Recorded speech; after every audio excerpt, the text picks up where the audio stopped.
નમસ્તે. જોઈએ તિરંગાની વિકાસ યાત્રા. તિરંગાનો પ્રથમ ધ્વજ 1904માં પ્રથમ ભગિની નિવેદિતાએ ડિઝાઇન કર્યો હતો. તેમાં ઉપરના પટ્ટામાં નીલા રંગ અને વચ્ચે પીળા રંગ અને સૌથી નીચે લાલ રંગનો પટ્ટો છે. લીલા રંગમાં 8 કમળ દેખાય છે અને લાલ રંગમાં ચંદ્ર અને સૂર્ય દેખાય છે.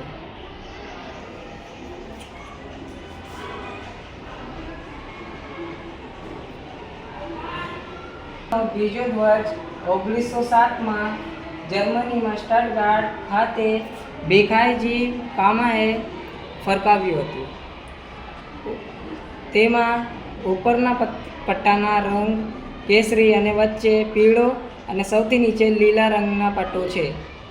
ઉપરના પટ્ટામાં 1 કમળ અને 7 તારાએ દેખાય છે અને લીલા પટ્ટામાં સૂર્ય અને ચંદ્ર દેખાય છે.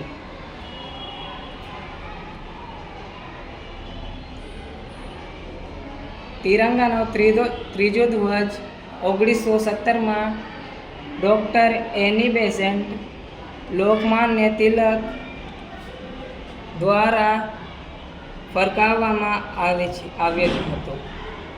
તેમાં લાલ અને લીલા પટ્ટા છે અને ખૂણામાં યુનિયન જેટ અને 5 તારા અને આ ખૂણામાં ચંદ્ર અને તારા દેખાય છે. ચોથો રાષ્ટ્રીય ધ્વજ 1921માં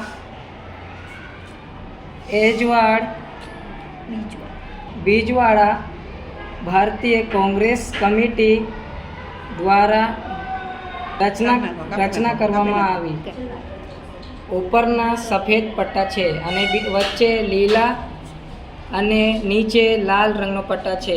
તેમાં સૌથી પહેલાં ચરખા બનાવવામાં આવે છે. પાંચમો રાષ્ટ્રીય ધ્વજ 1931માં બનાવવામાં આવ્યો હતો. ઉપરનો પટ્ટોનો રંગ કેસરી અને વચ્ચે સફેદ અને નીચેના રંગ લીલા છે. તેમાં વચ્ચે ચરખો બનાવવામાં આવે છે. છઠ્ઠો રાષ્ટ્રધ્વજ 1947ની 22 જુલાઈના મળેલી ભારતીય બંધારણ સભાની બેઠકમાં આ રાષ્ટ્રધ્વજ સ્વીકારવામાં આવ્યો. તેમાં પહેલો પટ્ટામાં કેસરી રંગ અને બીજો સફેદ અને નીચેના પટ્ટામાં લીલા રંગ છે. સફેદ રંગના પટ્ટામાં અશોક ચક્ર મૂકવામાં આવે છે. આભાર.